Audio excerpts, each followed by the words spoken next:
अरे देवा, वा वा वा वा वा वा. एवढं काय करायचं? ह्याच्यातल्या बऱ्याच माझ्या स्पेशालिटी ना, शेंगापोळी वगैरे आता सोलापूर. तुम्हाला खाऊन सांगायचं. येस. तर नमस्कार मंडळी, फायनली सर आलेले आहेत आणि सर आता मला टेन्शन आलंय की तुम्ही आवडते का टेन्शन बघा. काय, एवढं तू छान बनवत असतो, म्हणजे रेग्युलरही मी बघत असतो. आणि शेवटी सोलापूर आहे, तर सोलापूर दिसतंय मला इथे. ती सोलापूरची ती भाकरी मी जास्त आलेली आहे. रिस्क नाही घेतली, जे नाही ना? मला हा. अगदी खूप हाताखालचं आहे ना ते हा. केलेलं आहे. शेंगापोळी दिसते. हम्म. आणि हे सगळे ना हुकी, हे सगळे सगळे आवडते पदार्थ आहेत. सध्या काय झालं, मी आहे डाएटवर.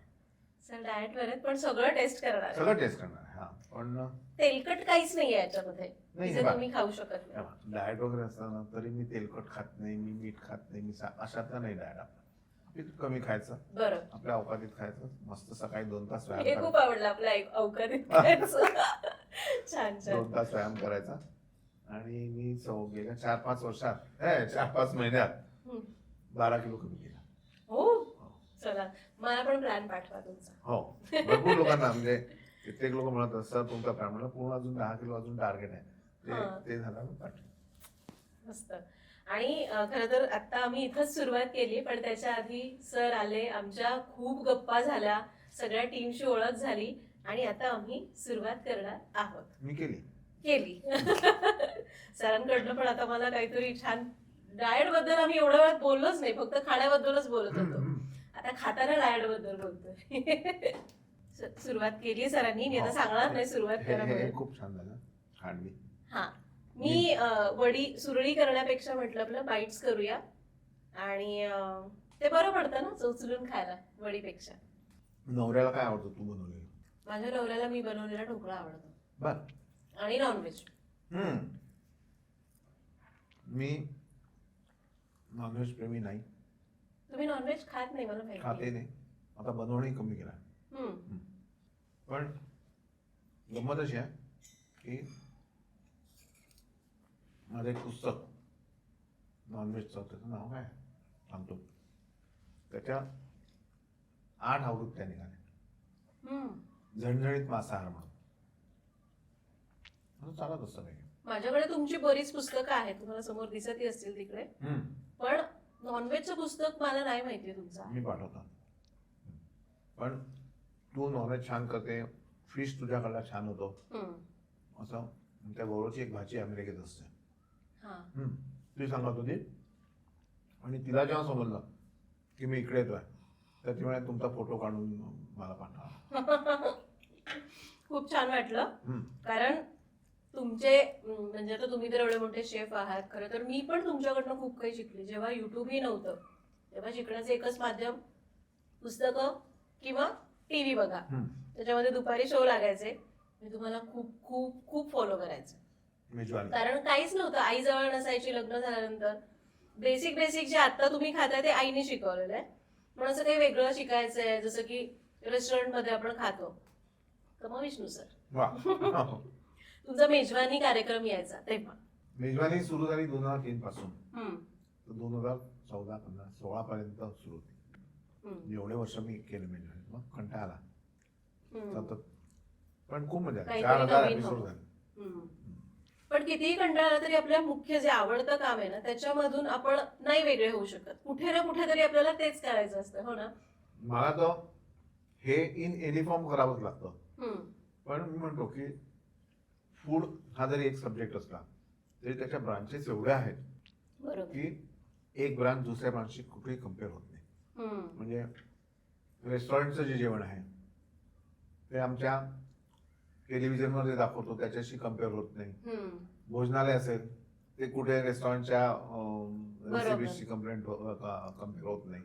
लग्नाचं जेवण, मोठ्या पार्टी मधलं जेवण, हे सगळे वेगवेगळे. प्रत्येकाला ना त्याचा एक बाज आहे म्हणतो ना आपण. अगदी बरोबर. म्हणजे आता आचार्याने बनवलेलं जेवण त्याला एक वेगळी चव आहे, ते कोणी हॉटेल मधला किंवा रेस्टॉरंट मधला शेफ नाही करू शकत. तेच. आणि अजून एक आहे की आपण आता बघा ना, कितीतरी दाखवतो हॉटेल सारखं पनीर, कितीही दाखवलं तरी लोक हॉटेलमध्ये जायचे थांबतात का, किंवा रेस्टॉरंट मध्ये जायचे थांबतात की नाही? असं मला एक लोकांची गंमत वाटते की रेस्टॉरंट मध्ये जाऊन म्हणतात घर के जैसा चाहिए. अरे तो घर में खाओ ना. आणि घरी म्हणतात हॉटेल हो, सारखं असं चवीचं. इव्हन आपण तेच करतो ना, हो रेस्टॉरंट मध्ये मिळतो तसा पनीर बटर हो. मसाला. मजा असते. पण सर तुम्ही हे प्रोफेशन कसं निवडलं? आतापर्यंत मी कधीच ऐकलं नाही की तुम्ही या फील्ड मध्ये कसे आलात. बेसिकली मी आर्टिस्ट आहे, चित्रकार. माझे बाबाही चित्रकार होते. हम्म. त्यांना वाटायचं मी याच्यात यावं. आई गाणारी होती, हम्म. तिला वाटायचं मी गाणं गावं. तर मी न झालो गाणारा न चित्रकार, मी झालो खाणारा. हा. पण समाधान हे आहे की खाण्याचे सुद्धा वेगवेगळे मार्ग असतात. हम्म. आजकाल खाण्याची परिभाषा बदललेली आहे. बरोबर. तर ते खात नाही, आपण हे खातो. हम्म. मग बाबा चित्रकार असल्यामुळे ते थर्माकोलचे लेटर्स कापून द्यायचे आम्हाला. मी डेकोरेशन करायला वेगवेगळ्या लग्न समारंभात जायचो. आणि तिथे मी फूडी होतो पहिल्यापासून. हम्म. तर तिथे गेल्यावर मला ते जे सगळी मांडणी असायची पदार्थांची एकूण ते आवडायला लागलं. आणि 9वीत असताना एका कॅटररकडे डेकोरेशनचं काम करत होतो मी. तर त्यांनी काहीतरी म्हटलं मला वाईट. मग जिद्दीने मी काम सुरू केलं. 10वीत असताना पहिलं काम केलं. हा. अशी ती सुरुवात झाली. मग एकदा पडल्यावर मग ते शिकणं आलं. मग शिकत गेलो वेगवेगळं. तुम्हाला सांगू का सर, मला काय वाटतं माहिती का, हा. आपण जे घडतो ना, हो आपल्याला सपोर्ट करणाऱ्या लोकांमुळे तर आपण घडतोच, आपल्याला ऊर्जा मिळते. पण आपण खरे घडतो ना, आपल्याला विरोध करणाऱ्या किंवा चुकीचं ठरवणाऱ्या लोकांमुळे आपण जास्त घडतो. अगदी अगदी बरोबर. कारण बघा ना, ते जर आपल्याला म्हणले सगळं छान छान गुडी गुडी गुडी आहे, तर आपण वेगळं काही करणारच नाही. हा. जेव्हा आपल्याला कोणीतरी काहीतरी मुद्दामून टोचून बोलतं, नावं ठेवतं, वाईट म्हणतं, हो. तेव्हा तेव्हा जाऊन ते- आपण म्हणतो ते जी जिद्द ठीक असते आहे, मी ते आता काही बोलणार नाही, माझ्या कामातून दाखवून देणार. हम्म. तसं तुमचं काहीसं झालेलं आहे म्हणजे. नसतो वांग छान आहे. थँक्यू. क्या बात. त्यांना वांग आवडलेलं आहे. एक एक पदार्थ सर टेस्ट करून बघताय. सोडणार काहीच नाही, राहीन कमी.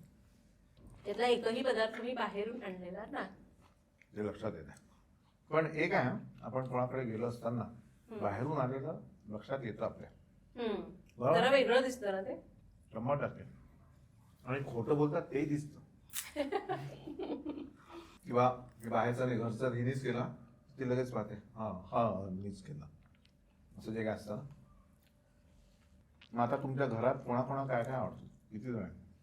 खरं तर आम्ही सगळे पुण्यातच असतो. माझे सासू सासरे, माझे दीर जाऊ, त्यांची मुलं, आमचं पूर्ण कुटुंब पुण्यातच असतो. पण फक्त आम्ही पुण्यामधले वेगळे वेगळे फ्लॅट्स आहेत. तो असं आमचं एकूण 10 लोकांचं कुटुंब आहे. सगळ्यांच्या आवडीनिवडी अशा छान वेगळ्या वेगळ्या आहेत. बर. म्हणजे दीर आणि जाऊ आहेत ते, म्हणजे ते दोघांना असं एक असं थोडस काय म्हणतो ना, आत्ताच जे नवीन नवीन हा, गोष्टी आलेल्या, बरोबर. जसं की इटालियन फूड हो. असेल किंवा थाय फूड असेल, ते जास्त आवडतं. माझे दीर आणि जाऊ दोघांना पण व्हेज फूड जास्त आवडतं. त्यांचं कल तिकडे जास्त आहे. मी, माझ्या सासूबाई आणि माझा नवरा, आमच्या तिघांना थोडंसं झणझणीत तिखट आवडतं. आणि माझे सासरे त्यांना सगळ्यांचं जे काही आहे ते सगळं छान मारून घेतात. आणि मुलांच्या तर काही वेगळ्याच गोष्टी आहेत. फक्त आमचा प्रयत्न असतो की मुलांना आपलं जेवण जास्त खाऊ घालायचं. बाहेरचं जे आता आपण जास्त वेगवेगळं, मुलं आता बरोबर, त्यांना आपलं घरचं अन्न जास्त माहित नाही. खरी गोष्ट आहे.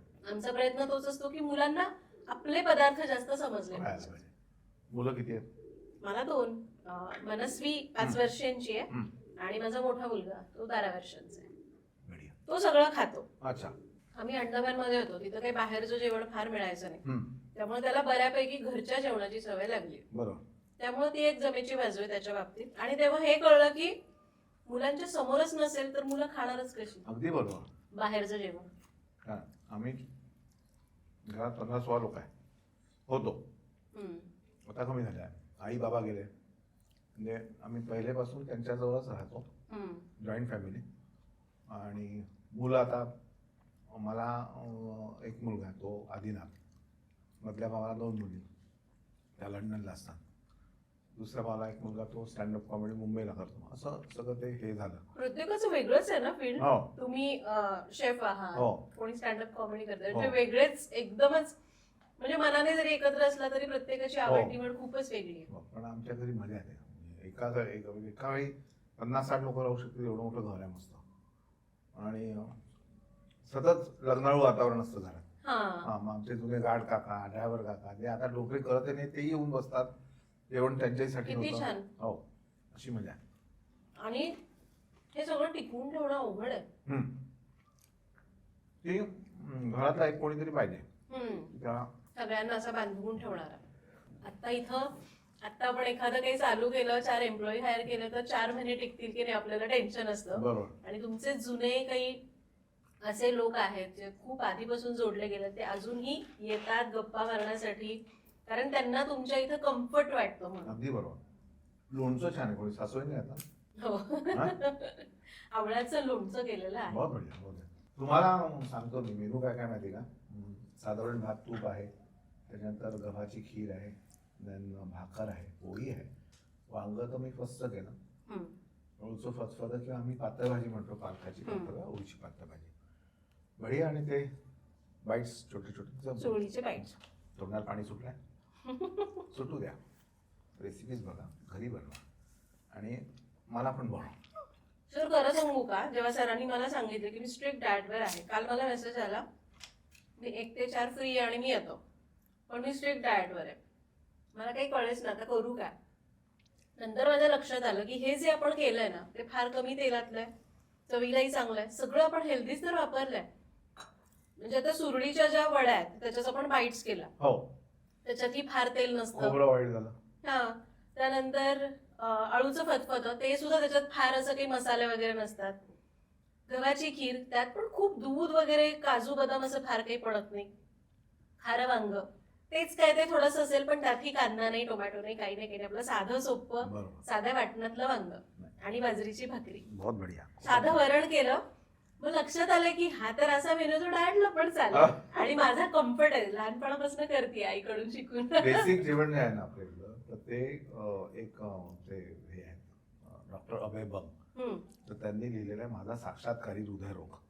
त्यामध्ये एका इंग्लिश डॉक्टरने सांगितले की सगळ्यात चांगलं जे जेवण आहे, परिपूर्ण जेवण, जो आहार आहे जो आपल्याला चांगला असतो, तो म्हणजे भारतीय सात्विक आहार. बरोबर. मग हा सात्विक आहार आहे की आपली एक पातळ भाजी, एक फळभाजी, डावीकडल्या सगळ्या चटण्या, त्याच्यानंतर वरण भात भाजी पोळी, संपला विषय.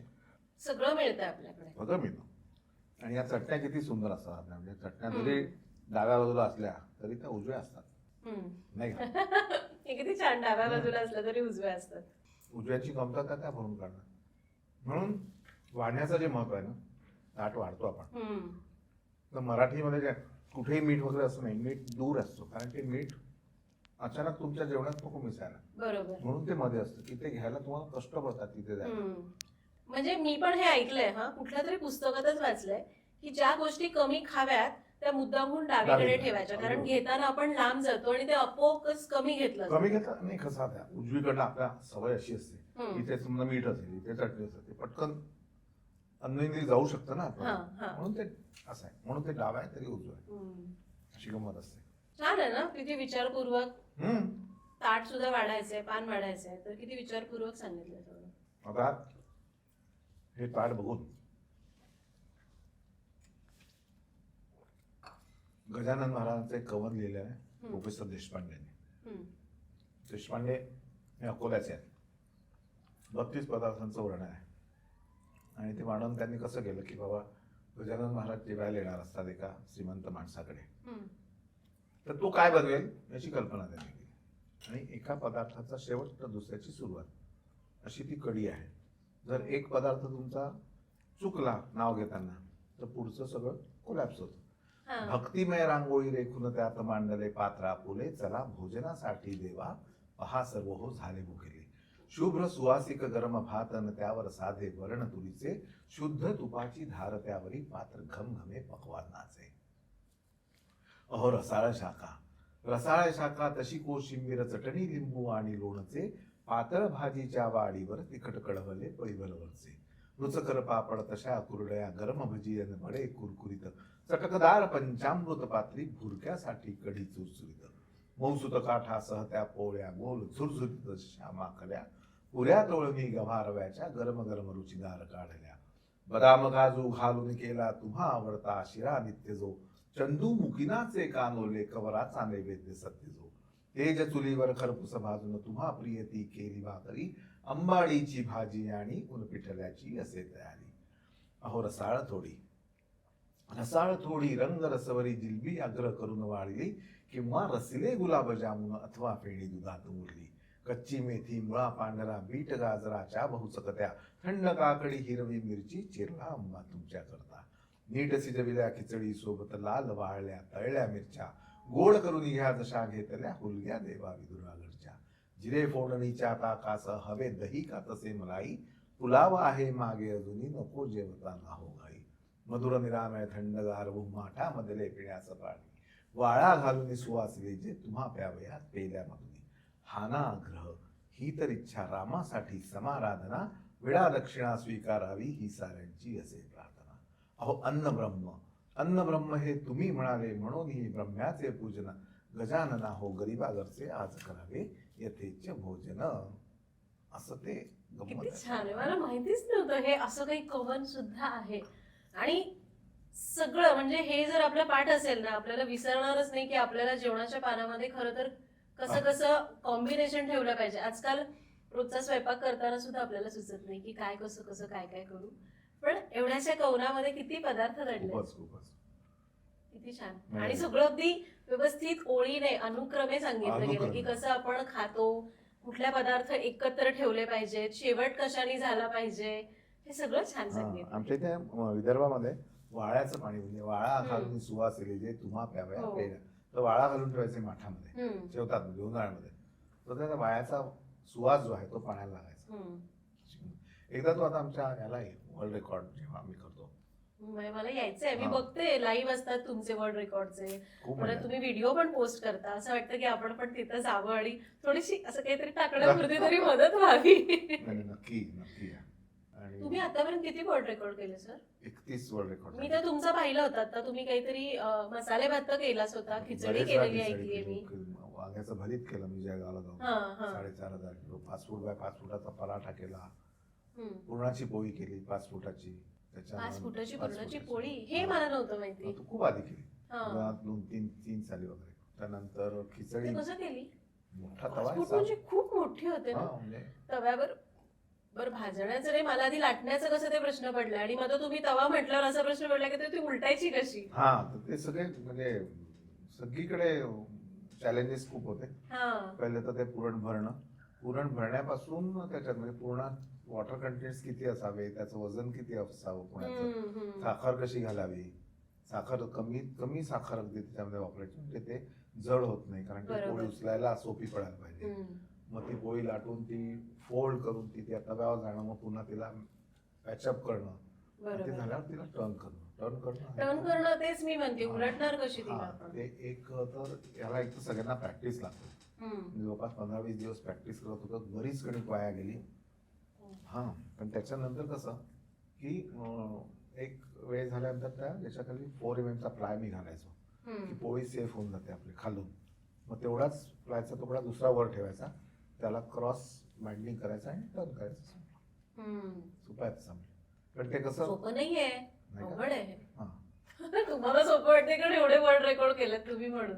नंतर सगळ्यात छान अनुभव म्हणजे अयोध्येचा, की तिथे श्रीराम ची मूर्ती जेव्हा ज्यावेळी तिथे केली, तर तिथे शिरा करण्याचा एक मला मान मिळाला, आणि तो 11,000 किलोचा शिरा मी तिथे पाहिलं ते खायला. पाहिलं, हा. तेव्हा खूप आनंद झाला होता हो ना. की तुम्हाला तिथं जायला मिळालं. कारण फक्त ते दर्शन होणं किंवा तो जो सोहळा होता तो बघण्यासाठी पण आपल्याला असं वाटायचं की आपल्याला हो. तिथे जायला मिळालं पाहिजे, आणि तुम्हाला तो प्रसाद करण्याचा मान मिळालाय. खरंच खूप मोठी गोष्ट होती, म्हणजे महाराष्ट्रासाठीच खूप मोठी गोष्ट होती. अगदी बरोबर.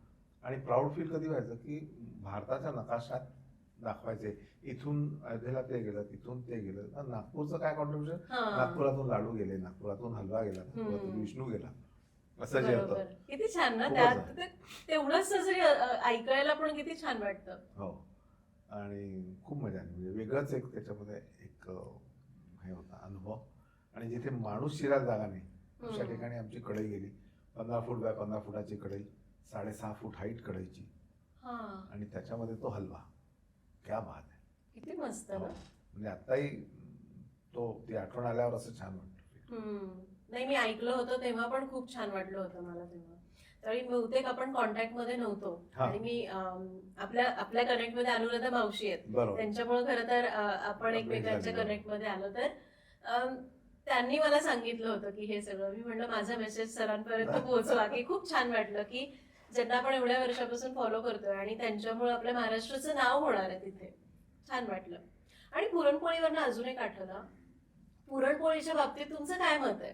कारण काही ठिकाणी जेव्हा आपण छान अशी गुबगुबीत पोळी करतो त्यावेळी लोक म्हणतात, आता आपण दोघं पण म्हणजे मी तर फुल टाइम क्रिएटर आहे, तुम्ही आवड म्हणून तुमचं युट्यूब चॅनल आहे आणि तिथं कमेंट्स येतात की अशी कुठं पुरणपोळी असते का, इतकं पुरण असलं पाहिजे, कुणाकडे एकदम अशी छान असं आपले पुरणाचे मांडे करतात तशी असते, तर ते लोक म्हणतात एवढी जाड पोळी कुठं असते का.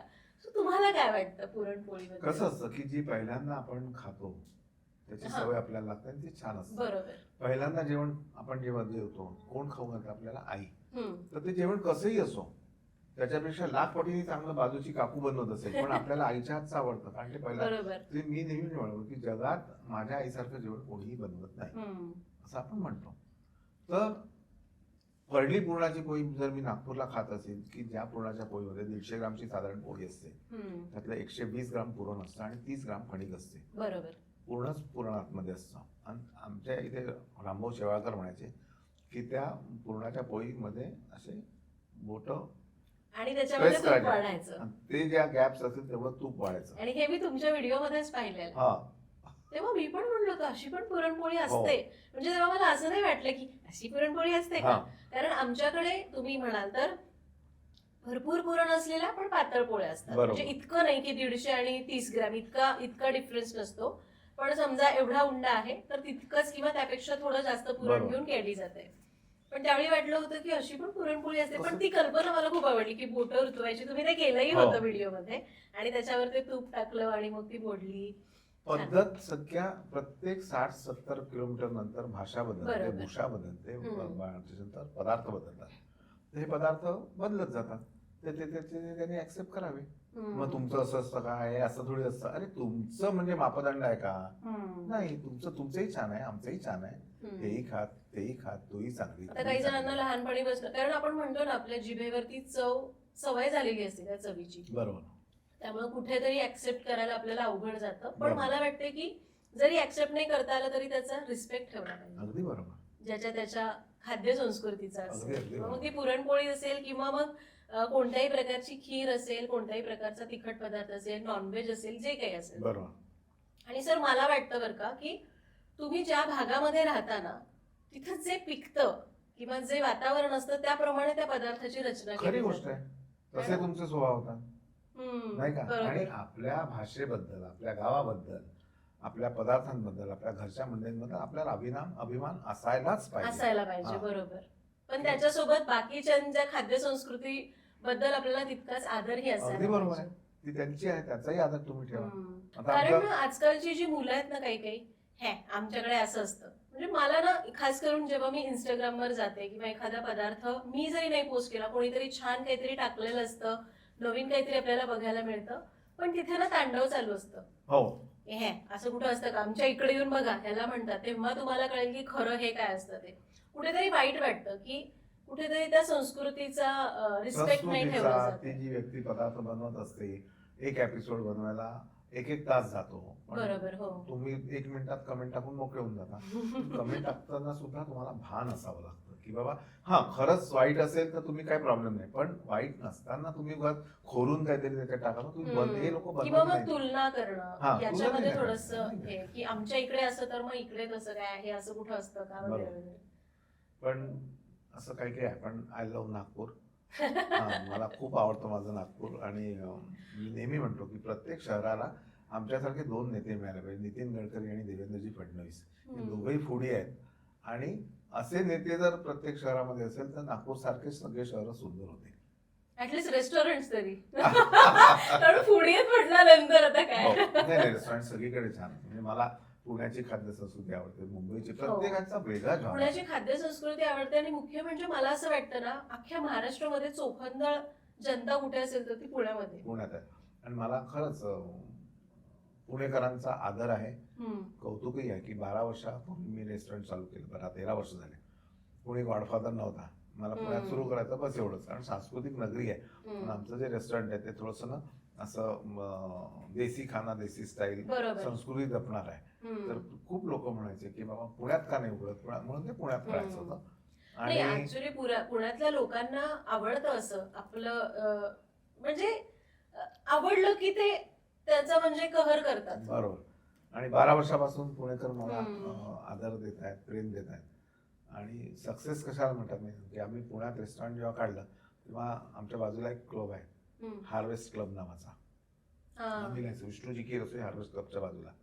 आणि 12 वर्षानंतर तिथे काहीतरी परवा कार्यक्रम होता, त्यांनी हे दिलं की हार्वेस्ट क्लब विष्णूजी की रसोईच्या बाजूला असं पत्रिकेतून. तर हा सक्सेस असा एक असावा. म्हणजे किती पैसे आहे तुमच्याकडे, साधी गोष्ट आहे, पण किती बदल झालाय हे आपल्याला कळून येतं. बरोबर. दुसरा एक उदाहरण म्हणजे विठ्ठल कामतांचं, की एक मी 2004 ची गोष्ट असेल, त्यांचा ऑर्किड हॉटेलमध्ये एक बँक्वेट हॉल आहे, तिथे त्यांच्या पुस्तकाचं प्रकाशन होत होतं. आणि मी दुरून सगळ्यात शेवटच्या दरवाजात उभा राहून ते कार्यक्रम बघत होतो. मला एक इच्छा की या माणसाशी यार एकदा भेटायला पाहिजे, आपण ऍटलिस्ट शेक हँड करायला पाहिजे. आणि तुमच्या मनात जर चांगली भावना असेल ना तर ती तुमची स्वप्न पूर्ण होतात, त्या मताचा मी आहे. म्हणून नेहमी छान बोला. चारी दिशा तथास्तु तथास्तु म्हणत असतात, वाईट बोलू नका, चांगलंच उच्चारा.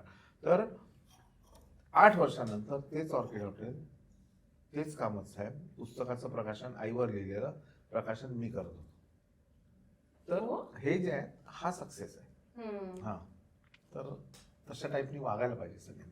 आणि आपल्याला वाटतं ना की ज्या माणसाबरोबर फक्त एकदा भेट व्हावी म्हणून आपण जे काही वाट बघत होतो, आता त्यांच्याच पुस्तक प्रकाशनाला आपल्याला आमंत्रित केलं जातंय. खरं तर याला तुम्ही किती पॉझिटिव्हली घेतलं असेल, की किती म्हणजे तुमच्यासाठी खरं तर ही खूप मोठी गोष्ट होती. खूप खूप मोठी गोष्ट आहे ना. आणि एक इन्स्पिरेशन पण होतं. 100%. किती छान, खूप छान वाटलं. आणि एवढं जेवण आता मी संपवणार तर आहेच, पण आपण आधी जेवूया आता आणि मग गप्पा मारू. चालेल. अजून जेवल्यावर पण आधी पण केवढ्या गप्पा मारल्यात आपण. आताही आम्ही जरा आधी नीट जेवतो, कारण म्हणतात ना जेवताना जास्त बोलू पण मला सुद्धा खूप बोलायची सवय आहे. नाही चांगलं आहे. चांगलं नाही, जेवताना बोलू नये. माझी आई पण मला खूप ओरडते. हो ना. आणि माझी मुलगी माझ्यासारखीच आहे. अच्छा. आता मी तिला ओरडते शांत बसून जेव. अगं पण तू हे लक्षात घेत नाही की ही मंडळी समोर बघताय, विचार जेवू शकणार नाही, नुसते पाहू शकणार. मग त्यांना ऍटलिस्ट आपली बोलण्याची भूक तशी तर भागवते नाही का. बरोबर आहे, बरोबर आहे. तर आपण जेवूया छान. आणि मला ना जेवण झालं की फीडबॅक द्यायचं सगळं. नक्की. बरं, तर सरांनी जेवण केलेलं आहे आणि आता सर खरं मी त्यांना सांगितलं मला खरा फीडबॅक पाहिजे. पोट भरलं पण मन भरलं नाही. त्यामुळे एक जेवण पुन्हा तुझ्यावर आहे आणि नक्की जेवायला येईल. एकूण एक पदार्थ, म्हणजे मी जरी डाएटवर असलो तरी मी सगळे पदार्थ एकूण एक खाल्लेले. ते मात्र खरंच ना सर, मला खूप छान वाटलं. डाएटवर होतात तरी पण सगळे पदार्थ तुम्ही खाल्ले, म्हणजे बऱ्यापैकी खाल्ले आणि काही चाखून बघितले. तर छान वाटलं मला. पण जेवण तुम्हाला ओव्हरऑल कसं वाटलं? काही आहे असं की सजेशन देण्यासारखं? नाही, काय असतं ना, प्रत्येकाचा एक जॉनर असतो बनवण्याचा आणि खाणाऱ्याचा सुद्धा, आणि तो मॅच झाला पाहिजे. आणि तो मॅच झालेला आहे. त्याच्यामुळे असं काही नो सजेशन्स. गावीकडली चटणी पण छान होती, ती सुरईची वडी, म्हणजे शेंगापोळी कशी झाली होती? शेंगापोळी तर मी सगळ्यात पहिले खाल्ली ती. हा, मला शेंगापोळी म्हणू नको, त्याच्यानंतर तुमचं खवापोळी म्हणू नको, पुरणाची पोळी, हे तिळाची पोळी, हे सगळे आवडणारे पदार्थ आहेत. शेंगापोळी पण बघा ना, त्यात नॅचरलच ऑइल असतं, त्यामुळे मला वाटतं ती जरी खाल्ली, गोड आहे म्हणून थोडीशी जरी खाल्ली तरी पण मला वाटतं ती पौष्टिकच. एकदम बढिया. आणि सोलापूरचे दाणे जे आहेत ते वेगळे आहेत, त्यांना वेगळी चव आहे. ते थोडेसे असे एकदम काळपट रंगाचे मोठे दाणे. आणि मी तिकडनं नेहमी दाणे आणि शेंगापोळी आणि तुमची कडक भाकरी सोलापूरची, ते नेहमी. आज कडक भाकरी करायचाच प्लॅन होता, पण मी खूप मनापासून सांगते की आता मी इथं सगळे पदार्थ दाखवते, याचा अर्थ असं नाही की मला सगळंच येतं. मला सोलापूरची कडक भाकरी थापता येते, पण ती कडक भाजता येत नाही. मुख्य म्हणजे ती चुलीवरच छान लागते. माझी आई खूप छान करते. मी आईला म्हटलं होतं सर येतात तर तू येशील का, पण ती खूप आजारी आहे. नाहीतर मी प्लॅन केलं होतं की आपण कडक भाकरी करू. सोलापूरला असते? नाही, माझ्या इथंच असते, पण ती आता आजारी आहे. पण तिला येतात भाकरी सोलापूरच्या. आणि म्हटलं जाऊ दे, मग आपली बाजरीचे तेल लावलेली भाकरी करू, जे आपल्याला जमतं ते. चालेल. मग आता फक्त एक सांगेन की ती सोलापूरची भाकरी आईच्या हातून करून सगळ्या प्रेक्षकांना दाखव. हो, मला वाटतं एकदा केला पण खूप जुना व्हिडिओ आहे तो मे बी तितक्या लोकांपर्यंत पोहोचला नाही, आता दाखव. पण आता थंडी आहे तर करणार आहे. बिलकुल. नक्कीच नक्कीच तुम्हाला पहिली लिंक पाठवणार व्हिडिओ झाल्या. सर असं एक शेवटचा प्रश्न, तुमचं असं कधी होतं का की आता तुम्ही सगळं छान केलं की तुम्हाला ते खाऊ नाही वाटत, तुम्हाला कुठेतरी दुसऱ्याने असं वाटतं की साधं सोपं द्या पण मला माझ्या हातचं नको? नाही, माझ्या हातचं नको असते. आयतं कोणाला आवडत नाही, आयतं सगळ्यांना आवडतं. पण भूक जर लागली असेल तर असं होतं. म्हणजे कित्येक वेळा एपिसोड करताना माझं मन त्या पदार्थात असतं की नाही यार अभी मैं ये होने के बाद खत्म करो, पहिले खाना खाऊंगा. तर तसं होतं म्हणजे. हा, मला असं होत नाही सहसा. ते मे बी बहुतेक मी घरी पण करते आणि इथंही होतं, इथेही होतं. किंवा आधी खूप खूप आधीपासून म्हणजे फक्त लोकांना सांगण्यासाठी म्हणून नाही, पण आपलं करण्याची सवय एवढ्या लहानपणीपासून आहे. त्यामुळे कधीतरी मला वाटतं हे प्रत्येक स्त्रीला होतं. 100% होत असेल. कारण काय आहे की तू म्हणजे स्वयंपाकघरात रेग्युलर घरचं वरण भात भाजी पोळी असतंच, प्लस इथे रोज एपिसोड दाखवताना करावं लागतं. आमचं काय हे एपिसोडसाठी तेवढं फक्त जेवण बनतो. आता मी प्रत्यक्ष किचन मध्ये काम करत नाही, रेस्टॉरंटमध्ये सगळं SOPs आहेत, त्याच्यानुसार काम चालतं. फक्त टेस्टिंग करणं असतं. तर त्याच्यामुळे मला तो एक फरक वाटतो की असं असेल तुला की नाही बा मी करत नाही, मला फक्त मला असं वाटतं की बाबा रेस्टॉरंटमध्ये गेल्यानंतर माझ्या समोर मेनू कार्ड आणून टाकता, हाँ बताओ क्या क्या. अरे क्या क्या मैं क्या बताऊं, क्या लाना, मेरे को क्या लगता मैं बताऊंगा, आपको क्या लगता आप बताओ. तर ते मेनू कार्डची जबाबदारी माझ्यावरची सोडतात, ती मला नाही आवडत. पण छान, खरंच सर तुमचा अभिमान वाटतो की तुम्ही इतके वर्ल्ड रेकॉर्ड करता आहात. टीव्हीवर तर आम्ही तुम्हाला बघायचोच, त्यानंतर तुमचं युट्यूब चॅनलही आहेच, पण ते वर्ल्ड रेकॉर्ड म्हणजे मला असं वाटतं कसं काय. आता तुम्ही सांगितलं ते पुरणपोळीचं, तुम्ही सांगताय खरं, पण मला अजूनही अवघडच वाटतंय ते. गणित असतं सगळं, होमवर्क चांगलं असेल तर आणि म्हणूनच पाकशास्त्र म्हणतात, हां, शास्त्र येते शास्त्र ते आहे ते. सगळं मोजून मापून तोलून केलं की मग म्हणजे अगदी काट्यावर नाही मोजायचं, पण अंदाज असेल हो. की कशाला काय जमून जाईल की मग सगळं छान जमतं. सायन्स असतं त्याच्यात. बरोबर. आर्ट्स असतं, थॉट प्रोसेस असते, विचारवंत असतो. म्हणजे एक बरोबर. कुक, एक शेफ, 3-4 प्रकारच्या विद्या त्याच्या हस्तगत असतात. आणि दुसरं मला तुझी गोष्ट म्हणजे ते मोजून मापून जे काय देते ना ते परफेक्ट असतं. नवीन माणसाला सुद्धा ते आपलंसं वाटतं. आणि काही लोक असतात की आता आमच्या इथे ये डाल वो डाल ऐसा कर वैसा कर तसं असतं. पण एक ती सवय असते वेगळी, पण ती सगळ्यांना होत नाही. त्याच्यामुळे तुझं चॅनल जेव्हा आम्ही बघ, म्हणजे मला सुद्धा कित्येक वेळा असं होतं की एखादा ज्याच्यात परफेक्ट पाहिजे त्यांचं बघत येतो रेसिपी किती किलोला किती टाकलाय, अर्ध्याला किती टाकलाय ते घेतो आणि मग त्यानुसार मग आम्ही मल्टिपल करून ते बनवत असतो. कारण नेहमी क्वांटिटीमध्ये किचन आम्ही करत असतो. आणि बघा ना, आपला कुठला एक्सपिरियन्स आपल्याला कुठे घेऊन जाईल हे सांगता येत नाही. आता जेव्हा मी पुण्यात आले, मी खूप जॉब शोधायचे, पण मला समहाऊ काही कारणांमुळे मी जॉईन केलं तर मला सोडावं लागलं, असं बऱ्याचदा झालं.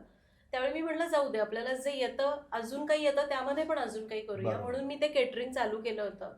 आणि त्यामध्ये मग अंदाज काढणं वगैरे ह्या सगळ्या गोष्टी तिथं शिकले.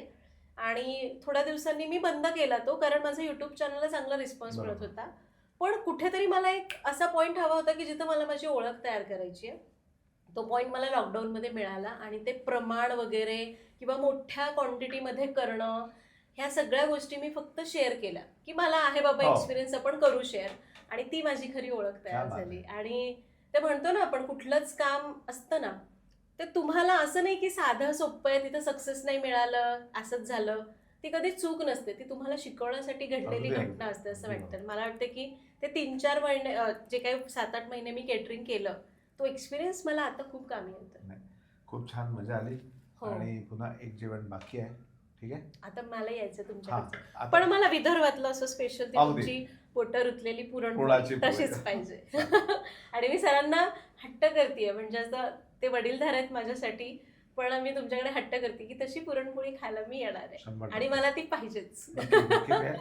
आणि सगळ्यांना खूप खूप धन्यवाद तुम्हा सगळ्या मंडळींना. जी तुम्हाला दिसत नाही ती मागची मंडळींची टीम आहे पूर्ण. तुम्हाला पण मी धन्यवाद देतो की तुम्ही आम्हाला ऐकलं. छान आमचं जेवण, जरी तुमच्या तोंडात पाणी सुटलं असेल तरी त्याच्यासाठी माफी, पण मजा आली खूप. सर तुम्ही इथं आलात, खरं तर आल्यावर मला कळवलं, आपली भेट होत नव्हती आणि तरीही आला. तुमच्याकडे 3-4 तासांचाच वेळ आहे, त्यातही जेवणासाठी खास मजा करायला, त्यासाठी खूप खूप खूप थँक्यू. Thank you so much. तर अजून आपण असे पाहुणे येते घराचे एपिसोड्स करणारच आहोत, त्यामुळं नक्की चॅनलला सबस्क्राईब करा आणि असेच एपिसोड्स बघण्यासाठी. आणि हा, तुम्हाला अजून कोणाला बोलवायला आवडेल हे कमेंटमध्ये सांगा. भेटूया पुढच्या भागात. धन्यवाद.